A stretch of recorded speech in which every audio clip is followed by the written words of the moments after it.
Bismillahirrahmanirrahim. Assalamu alaikum dear friends. Today I am going to teach you antennal glands, maxillary gland और green gland.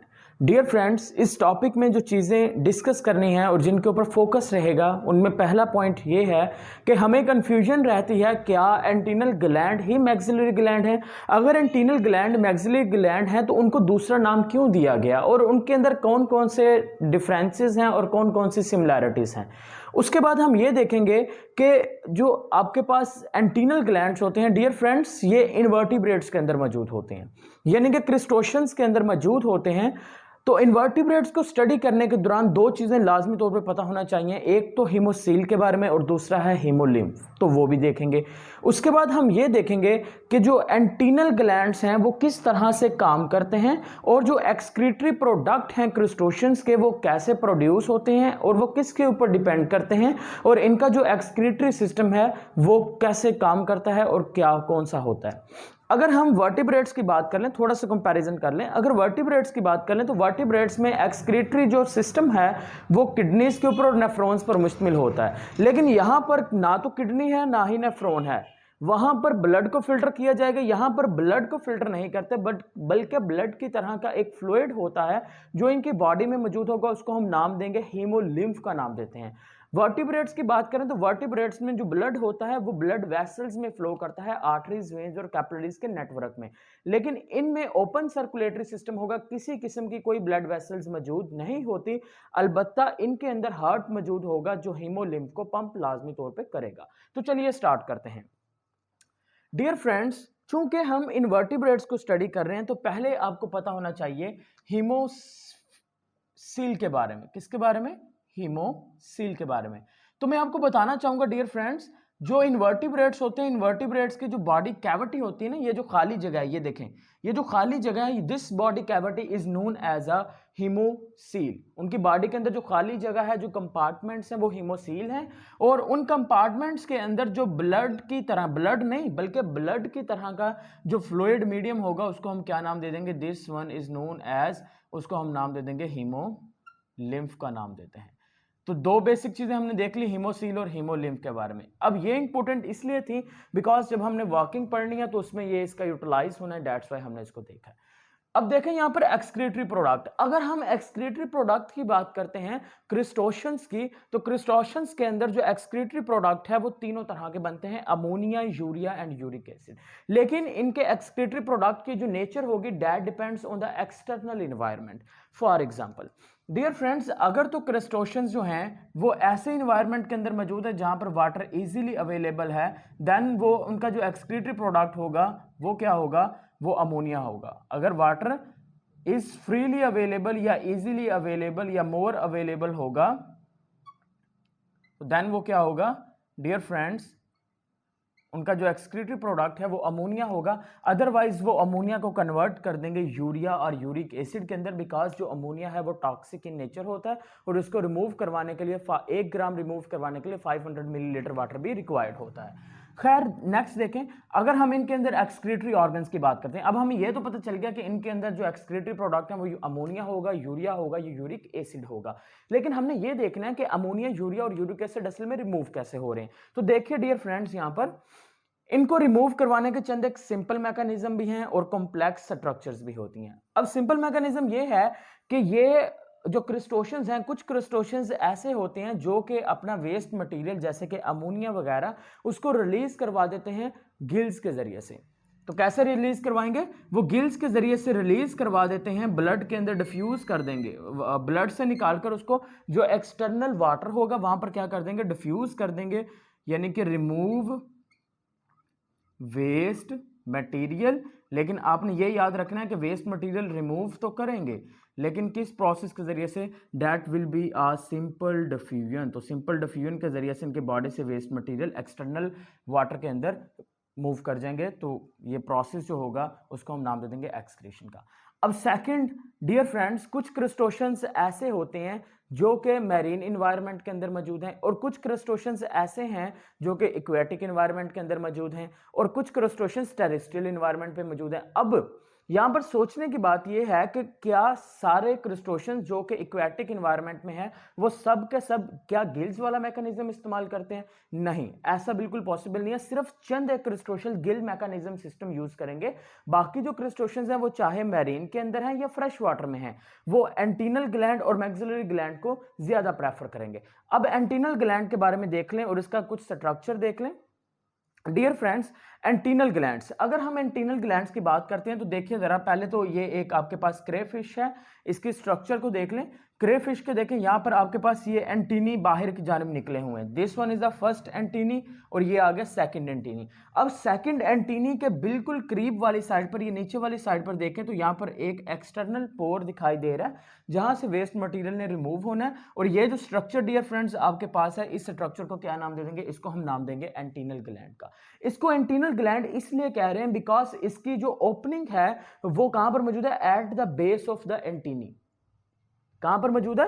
At the, ये antennae है और antennae की base के ऊपर उसकी ओपनिंग मौजूद है। इसी वजह से हम उसको क्या नाम देंगे? उसको हम नाम दे देंगे, it is known as the antennal gland का नाम दे देते हैं। तो पहला पॉइंट,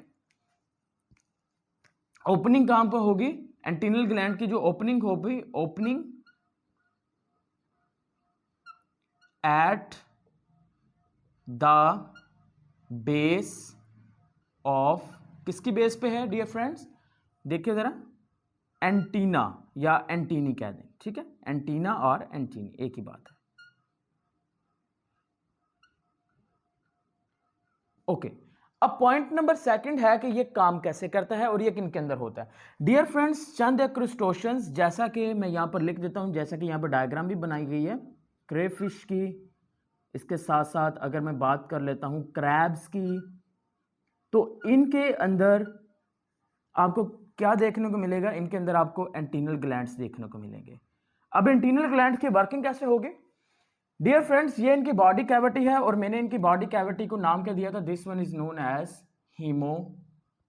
हीमोसील का। क्या नाम दिया था? हीमोसील का। और इनकी बॉडी कैविटी के अंदर ये देखें, यहां पर ये फ्लूइड मीडियम ओपनली मूव कर रहा है, इसको हम नाम दे देंगे haemolymph. It is known as haemolymph. तो डियर फ्रेंड्स, जो हार्ट होगा इनकी बॉडी के अंदर जो मौजूद है, वो हार्ट क्या करेगा? वो जो फ्लूइड है ना हीमोलिम्फ, उसको पंप करेगा। जब उसको पंप करेगा तो वो प्रेशर प्रोड्यूस, हीमोलिम्फ क्या होगा? स्पीड से मूव करेगा, प्रेशर के साथ मूव करेगा। अब वो प्रेशर कौन दे रहा? हार्ट दे रहा। हार्ट ने प्रेशर दिया किसको? हीमोलिम्फ को। तो हीमोलिम्फ में प्रेशर जब प्रोड्यूस हुआ, तो प्रेशर के प्रोड्यूस होने की वजह से, देखिए जरा, ये डायग्राम मैंने बाहर इधर बड़ी करके दिखाई है।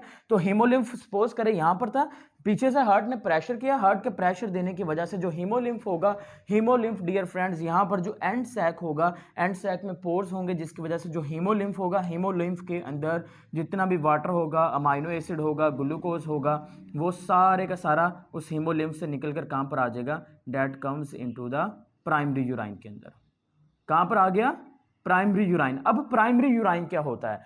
डियर फ्रेंड्स, प्राइमरी यूराइन हम हमेशा कहते हैं कि वो यूराइन जो पहले फिल्ट्रेट कर दिया जाएगा, यानी कि हीमोलिम्फ से जितना भी वेस्ट मटेरियल है या कारामद जो मटेरियल है वो सब इकट्ठा है ना, तो वो इकट्ठा कहां पर आ गया?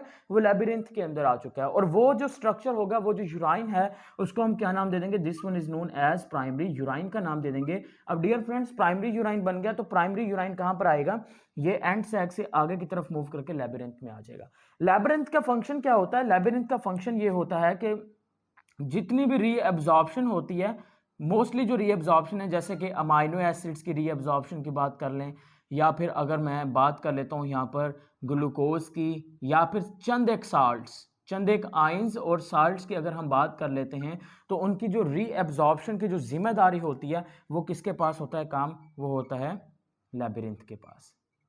अब उसके बाद इसका एक नेक्स्ट पोर्शन स्टार्ट हो जाएगा एंटीनल ग्लैंड का। वो क्या है आपके पास? नेफ्रीडियल कैनाल। अब यहां पर थोड़ा सा चेंजेस आएगी। चेंजेस ये आएगी, अगर हम नेफ्रीडियल कैनाल की बात करते हैं, इधर आ जाएं, चलें, हम बात कर रहे हैं नेफ्रीडियल कैनाल की। तो जो नेफ्रीडियल कैनाल होता है, इसका स्ट्रक्चर डिफरेंट होता है। नेफ्रीडियल कैनाल, नेफ्रीडियल कैनाल का स्ट्रक्चर डिफरेंट होता है। कैसे डिफरेंट होता है? अब वो आपके पास क्रिस्टोशंस जो कि मौजूद हैं मैरीन इन्वायरमेंट के अंदर, मैरीन वाटर में, और वो क्रिस्टोशंस जो कहां पर मौजूद हैं? फ्रेश वाटर के अंदर मौजूद हैं। दोनों के अंदर इसका जो स्ट्रक्चर है वो डिफरेंट होगा। अगर हम बात करते हैं मेरीन क्रस्टोशियंस की बात करते हैं जो कि मेरीन वाटर के अंदर मौजूद है, वहां पर इनका जो नेफ्रीडियल कैनाल होते हैं ना, उसका साइज बहुत कम होता है। Nephridial canal, NC, nephridial canal is low in size, size में लो होता है ताकि क्या हो डियर फ्रेंड्स, कम से कम जो रीएब्जॉर्प्शन। नेफ्रीडियल कैनाल का काम क्या होता है? नेफ्रीडियल कैनाल का काम होता है रीएब्जॉर्प्शन, यानी कि जितना भी आपके पास वाटर वगैरह है या फिर यहां पर जितने भी साल्ट्स होते हैं, साल्ट्स की जो मोस्टली रीएब्जॉर्प्शन की जाती है डियर फ्रेंड्स, वो कहां पर की जाएगी? इसी के जरिए से की जाती है। तो डेट्स वाई बताने का मकसद ये है कि जो मैरीन इन्वायरमेंट है उसमें तो साल्ट्स पहले ही ज़्यादा हैं, इसी वजह से इसका जो साइज़ है वो रिड्यूस होता है उनके अंदर, ताकि जो रीएब्जॉर्प्शन है, रीएब्जॉर्प्शन ऑफ साल्ट वो क्या हो जाए, वो स्टॉप हो जाए। रीएब्जॉर्प्शन ऑफ जो साल्ट्स हैं वो कम से कम हो, ताकि उसकी बॉडी के अंदर साल्ट्स कम से कम हो। अब अगर हम फ्रेश वाटर की बात कर लेते हैं, तो डियर फ्रेंड्स जो फ्रेश वाटर के अंदर मौजूद हैं, तो फ्रेश वाटर में साल्ट्स कम होते हैं, इसी की वजह से इनको साल्ट्स रीअब्जॉर्ब करने चाहिए। तो दैट्स वाई इनके अंदर जो नेफ्रीडियल कैनाल है, एनसी जो होगा, एनसी लॉन्ग होगा या हाई होगा इन साइज, उसका साइज ज़्यादा होगा। Is it clear? यहाँ तक बात समझ में आ गई आपको? तो डियर फ्रेंड्स फाइनली आपके पास जो वेस्ट मटेरियल होगा वो नेफ्रीडियल कैनाल से मूव करते करते गाल ब्लैडर में जाएगा, और गाल ब्लैडर में जाने के बाद जो एक्सटर्नल पोर होगा उसके ज़रिए से यहाँ पर जो एंटीनी है उसकी बेस पे मौजूद था और वहाँ से रिमूव हो जाएगा। तो ये कुछ काम है एंटीनल ग्लैंड का। अब हम बात कर लेते हैं उसके ऑपोजिट मैक्सिलरी ग्लैंड, और इनका आपस में क्या कोई कनेक्शन है या डिफरेंट है। देखें डियर फ्रेंड्स, लफ्ज़ है हमारे पास मैक्सिलरी ग्लैंड। अब यही जो ग्लैंड है ना, कुछ आपके पास क्रस्टोशियंस ऐसे होते हैं, फॉर एग्जांपल मलाकोस्ट्रैकन्स,